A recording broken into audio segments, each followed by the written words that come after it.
Hey everybody out there watching. I know it's been a while since we updated for the fish room. First off, I just want to say Happy New Year's to everyone. I know that's a little late, but we haven't posted in a while. We kind of fell off in December. I appreciate it to everyone that watched last year. We started out the year with a pretty good schedule, updating the fish room on the 1st and the 15th, and our work situation changed, our schedules changed, and it was a little difficult to keep up with the 1st and the 15th. And that last month, I don't even think we updated at all. I think the last time we updated was November. We still got things kicking here, slowly but surely. We're going to do it a little different this year. The 1st and the 15th was a little hard to keep up with, so I figured what we're going to do is we're not going to commit to the 1st and the 15th. Instead, we always have Sundays off. The business I work for now is closed on Sundays, so we're going to do Sunday updates, but I'm not going to commit to a specific Sunday. I'm going to try to do at least 2 Sundays a month, maybe more. That would be cool. But I figure this way I'll be able to stay much more consistent throughout the year and keep you guys up to date on everything that's going on in the fish room, which is my goal. And I haven't had the opportunity to look back at last year's recordings or videos, but another reason I wanted to do this log wasn't just to interact with you guys, which was a huge perk, but it was also so I can look back and see what we've done. So it's going to be fun to look that over. And without further ado, I appreciate it to anyone still watching. I hope you guys keep up with me again this year, and let's see what we got going on. We've got some changes, some big plans, and yeah, let's get it going. Let me flip this around, and we will start on the 75 wall. Now, we still haven't gotten these last 2 set up yet, but I assure you, I organized the shed yesterday, took forever. I got the L brackets, the JB Weld. We are going to mount that sucker, the C-clamps. We're going to mount that sucker onto the wall, studs or anchors, whatever I can find, get it secure, and we're going to get those set up. The only thing I am missing is, 2 heaters, some sponge filters, an aerator, and a hob for the top, and we got everything else. We got lighting, we got lids, so we're going to get there. We're going to get there soon, I promise. Dahlia's tank is doing real good. She's been doing really good. Nothing new here. Some of these tanks, if they look a little misty or foggy, it's because I've also been neglecting my water changes, and I've really been at it today. I've done every single tank so far except the 560. And when I'm done recording this video for you guys, I am going to tackle the 560. She's getting pretty big. I don't think she's going to get any bigger than that, but she's been really personable. So I see people play with their flower horns all the time online. I've been sticking my hand in there trying to touch her a little, her nuchal hump and her back, and at first it tweaked her out a little. Now she doesn't mind. I'm just a little worried for the time I stick my hand in there and she thinks it's food and snaps at me. Besides that, she's eating krill shrimp real good. She'll eat pellets if I put them in there. It's not her favorite, obviously. And recently, I got frozen silver sides, and she smashes those. I'm trying to get a lot of the big fish on silver sides because I've seen a lot of people do it online because they don't break up like the pellets and cause, so much of a mess. So yeah, that's what's going on here. Nothing new though. The tank itself is doing good. We just have the single big tidal filtering it, single heater. I really like the bare bones look of this tank. Yeah, let's scoot down below. So, down here, we're just running 2 sponge filters, an old makeshift heater that I honestly don't think is working because I just noticed this tank is at about 75. So my first move is going to be to try to get a heater for this one. Let me get down here a little lower. Okay. So for anyone that's following, you may already know what's in here. If you're new, you can see him sticking his head out right here. All we have is the tire track eel that's growing out. No, it's hard to see him. He's right there in the mouth. He's eating bloodworms. He's eating mini New Life Spectrum pellets. He'll eat krill shrimp. He likes to hang out in his skull, but boy, will he come out when we feed. And maybe I should do that with one of the videos, because that would be pretty fun, because we'd get to see everyone a lot better. Besides that, like I said, just sponge filters on the bottom tank. Regular old heater that's not working right now, I think. One of the big changes we've been making is these lights. Right now we have an assortment of lights, but we're trying these new lights, and I'm going to show them to you on the next tank. And I think I might change over to them because I really like the sleekness of them. Let's go up to the old saltwater project. This is a huge difference. The saltwater was too much for me to keep up with. Keeping up with phosphates, nitrates, calcium, salinity. I got all the chems for it. I learned a lot, but you know what? It's just too much. We're done with the saltwater. It was a fun project. We got some friends that were starting saltwater that live 2 hours away, and they came and picked up all the corals and fish, and hopefully they'll have a lot of fun with them, and they can, have fun with their saltwater project. So this entire thing was broken down, cleaned. Oh my God, the salt buildup, the scrub it was crazy. If you can see out here, that's all the leftover rock I have. There was over 200 pounds in here. Maybe find someone to trade some heaters or hobs for that. But so I've got it cleared. It's cycling. We put some bottled beneficial bacteria in here, and I also used some media from the wet dry sump in the goldfish tank. Got a couple rosy reds in there cycling it. It's probably already cycled with what we did, but just in case, we like to ensure they're cycled before we put anything in there we really care about. And that might sound mean to the rosy reds, but oh well, they're feeders. The heater, I've noticed recently that these suction cups that come with these things absolutely suck. Cool tip that I've been that I learned myself is on Amazon. I bought a bunch of suction cups that come with zip ties, and you can use them for all sorts of cool stuff. I've been using those to for fortification, for holding those in. Both of those stupid suction cups that came with it have already loosened, but that one in the center is holding tight. So cool little trick. The lights, this is what I was talking about. We transferred over to these submersible ones that go on the inside of the lid. It's a little weird, you could see them in the water, but this is from looking underneath. You look right here straight ahead, you're not gonna see them. They're really cool, I like them a lot. I think we might change everything over to that because I love how sleek the top looks. Look, nothing, clean. I love that look.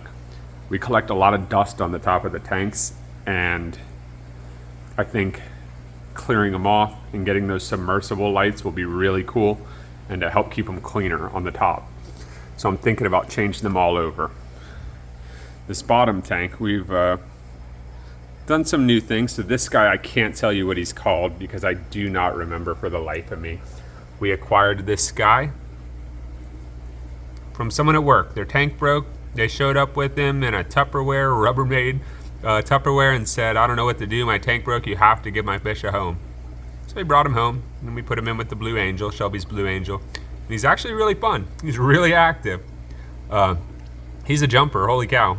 The water was a little cold because it's been cold here in Florida in the Tupperware, and he had to sit at work for a while. So I drip acclimated him to get the water to a better temp. Like I took half a cup out of the Tupperware, put half a cup of tank water in every 5 minutes. And when I had the lid off, he hopped out twice and just started cruising across the ground. It was ridiculous. Yeah, but he's actually pretty cool. We got him in here. We have the tire track eel growing out in here, the other one for the big tank. He hangs out back there in that PVC, never comes out unless it's time to eat. And we got the Blue Angel over here. And the zigzag eel is in here somewhere. I think, if you look back there, that might actually be the tire track eel's head sticking out. They love burying themselves. And Boots is hanging out with us. Boots, say hi to everyone. Good boy. So yeah, we're probably gonna rescape this. We got tons of driftwood from our friends that we gave all the saltwater stuff to. And you're gonna get the opportunity to see some of that. I'll show you the stuff we haven't used yet and the stuff I have used. Yeah, so this tank is, besides that new addition over there, the Blue Angel, the Tire Track, and the Zigzag. It's doing good. Like I said, hopefully we can get that off. See, I don't like the way that looks at all. If we had nothing up there, I hung a shelf for the bubblers. That would be a lot cleaner looking, in my opinion. So, let's scoot over to the other side of the fish room. The goldfish tank, this is probably one of our most stable tanks that never changes, and it's still the same as the last time I updated with you guys. These guys are getting bigger. They're looking really cool. The tankscape itself, nothing has changed. They're healthy, they're eating well. I will say this though, as pretty as they are, I think we may be getting rid of them. We might be rehoming them and finding someone with a pond. You know how it is in this hobby, you know, things get stagnant or you think of a better idea that you wanted to do. Well, I thought it would be cool when these guys got big in this 240, and they're real pretty, and they're fun to watch, and they're active. But recently Shelby's been really wanting a puffer, and I thought what kind of tank would, at least that we have, would be good for that. The 240, I figure we can rehome these guys, break this down, reset up the wet dry. We take the opportunity to clean it real well and replumb a little, and do some live plants with just a big puffer and a school of something small. That's the plan. Who knows when we'll execute it? I'm sure we will eventually. I think we'll enjoy that more than these guys, even though these guys are really nice. I'm sure we won't have a problem finding someone with a pond that wants some goldfish. Just got to make sure it's not someone with a little bowl. We'd hate for that to happen. So, let me get the chair, cruise on over here, sit down so I can get a better view. So, I don't think we had this guy the last time we updated. We named him Nahantu. I'm sure some of you recognize him. That's a Zebrina pike cichlid. He was pretty expensive. We got him from Predatory Fins. I think he was worth every penny, and we got a good deal. And you can see how fat he is. He is eating so good. When he was really small, we gave him some hiding spaces in here. And just today when I did the water change, I removed him because we don't want him being too shy. We want him to be comfortable coming out. And he is going to be moving to the big tank, obviously. We're not going to keep him in a 55. He's just growing out in here. So we got a firemouth recently. A little baby one for the tank I'm going to show you next. We thought we'd grow him out in here with the Zebrina pike. Big mistake. This guy don't mess around. Within a moment of putting that firemouth in this tank, he had the thing halfway down his mouth. And I really think he was too big for this guy to eat at the time. So I spooked him into spitting him out. We scooped the firemouth up, and he's actually doing good. We named him Scar because he's probably scarred for life now. But we actually got him for the 30-gallon over here. Like I said, we broke down all the saltwater tanks, and we had no exception with the 30. This is some of the driftwood we got. And that jungle val grass is propagated from the 55 planted. We're really hoping it takes. I don't remember what brand this gravel was, but this was planted, some planted substrate that we bought. It wasn't cheap. It was like 32 bucks a bag or something. I don't know, it was like 70 bucks for the 2 bags. We got a nice thick layer. We got the jungle val in there, which I'm hoping will take off. I have regular liquid ferts in the column of the water, and I have root tabs down in the substrate. And that's a red Ludwigi I threw in there. Again, with the submersible lights. It said planted light, so I'm assuming they have the capacity or power to help with live plants. In that box right there, you can see all the roots hanging. It is one of the valves I propagated from our old porch pothos that came out of the 55, which has a whole bunch of them now. But again, check out how clean the top looks. I love it. The light's gone. This is just a little bit of the driftwood we got. I did something really cool with this driftwood though.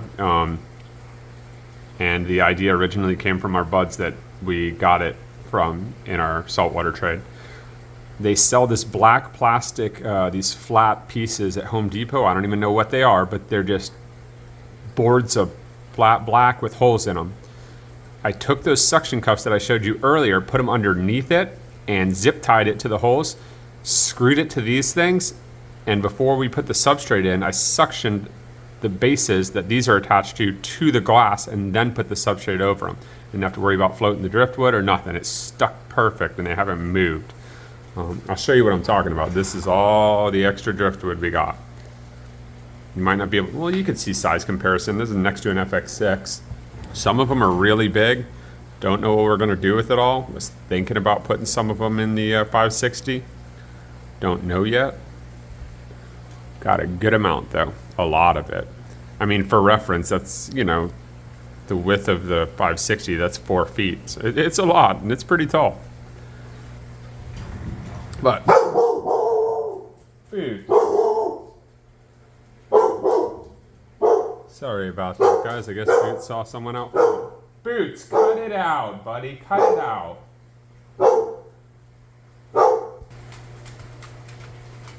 All right, I don't know what that's going to look like on the recording, but I had to pause because Boots was going crazy. He must have heard something outside. There's no one at the door. Sorry about that. So over to the 55 planted. We've been out of CO2 in this tank for, shoot, I don't know, a month at least.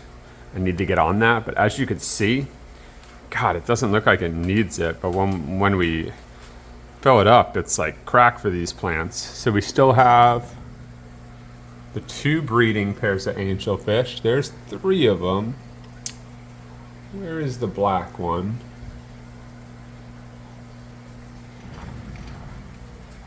That's surprising. He's always out. Interesting.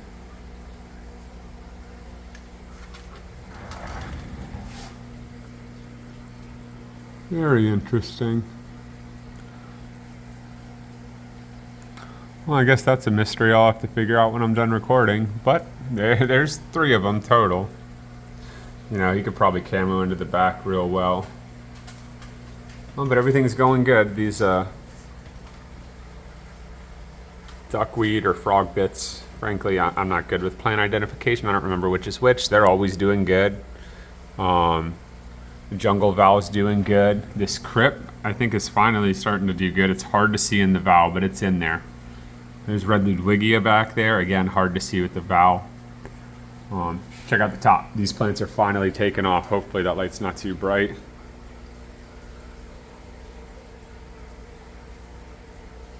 That's all new growth. Let me see if I can show you the roots in here.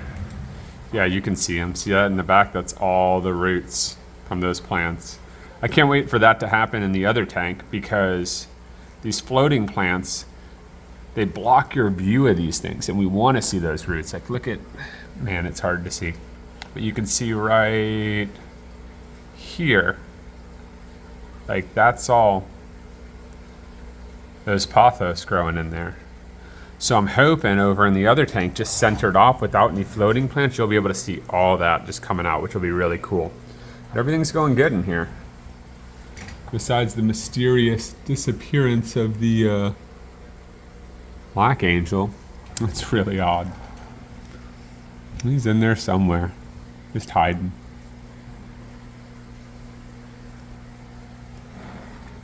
Let me try to back up a little. Boots, you done barking at nothing? So you guys can see our full tank shot. I noticed on that bamboo that's always done good, there's a little brown on that. Maybe the CO2 was helping that. I know that's not meant to grow under the water too well, but it seemed to be doing okay. Anyhow.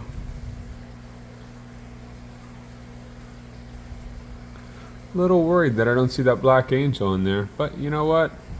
When I find out what's happened, I will update you guys on the next video. Let's cruise on over to the big tank.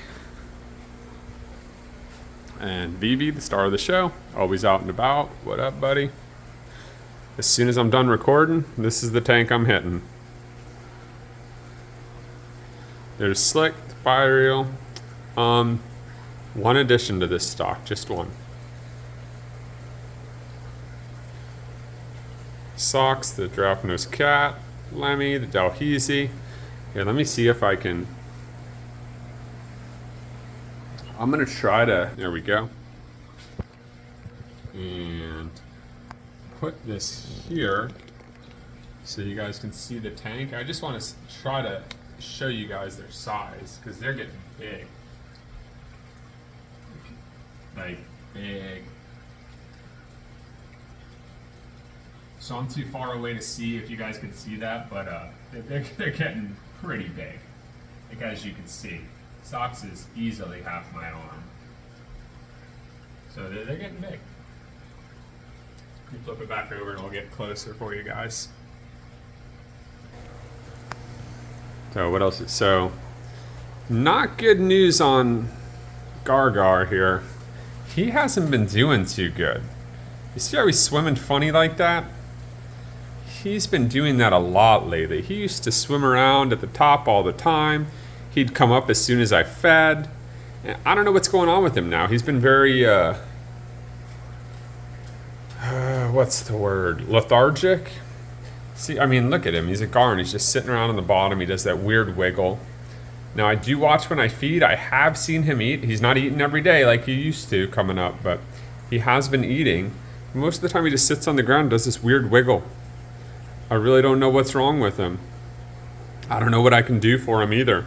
Not like I have another tank to put him in, but Lord knows this one's big enough for him. No one really messes with him. It's just, he always had a slight hump on him since we got him. We got him from a guy that had him like crammed in a 20-gallon at a pet store. But I really can't say that it had anything to do with it because he used to be fine in this tank. So I don't know. I was hoping he just kind of snaps out of it eventually, but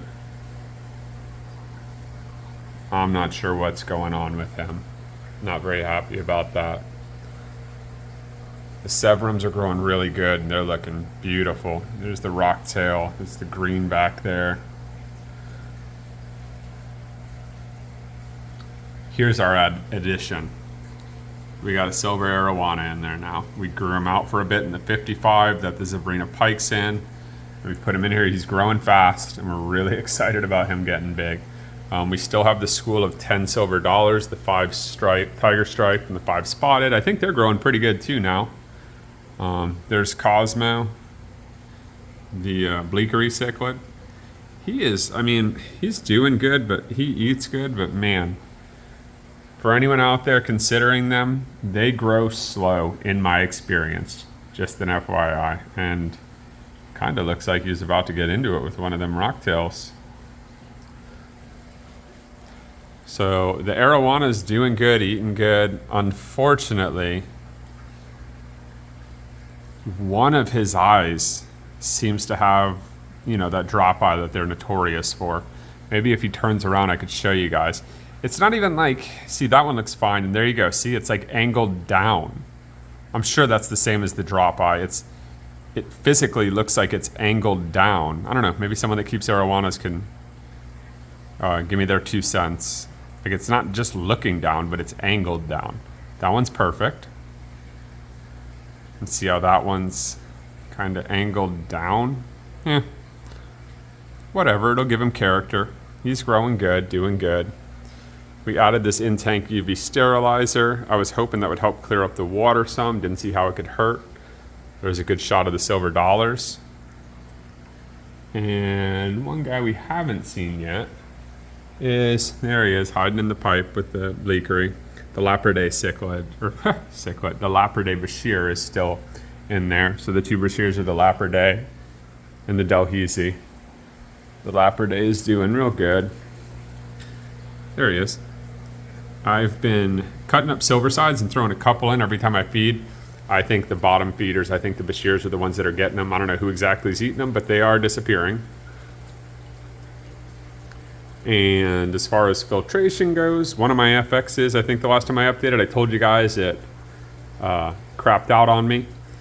After talking to Hagen back and forth, back and forth, back and forth about the warranty, they finally sent me a new motor and that fixed it. Well, guess what? I broke down 2 more, cleaned them out, and then that one over there. So not this one, because you can see the water spitting out. The one over there, doing nothing, died on me again. Second FX6 that's died on me, and they're not even 15 months old. So I just emailed them all the information they need. The original purchase receipt, picture of the sticker on the motor. Sure, they're gonna have to send me a motor out and I'll replace it, and then that one will be going. It's been frustrating because I finally started to get these FX6s on a cycle and clean them. And as soon as I did, I can't remember the last time I had 4 of them up and running at once because, well, they keep breaking on me. Sock's chasing Slick. He's kind of, it's crazy. I read these guys are so peaceful and easygoing, but he's kind of a jerk sometimes. He'll bully. Only certain fish, though. He bullies Slick a lot. You want to chase him around and sucks on his side and chases him around. Doesn't seem to bother him much. They just do their thing. Yeah. So that's everything that's going on in the fish room. Again, I appreciate it to anyone that watched last year, and I appreciate it to anyone that's going to watch this year, any newcomers. As I've always said, feel free to comment in the bottom, like, subscribe, ask me any questions, any advice. I love talking fish. It's one of the main reasons I wanted to start doing these updates on YouTube for you guys. Until the next Sunday, hope everyone stays well and have a good night.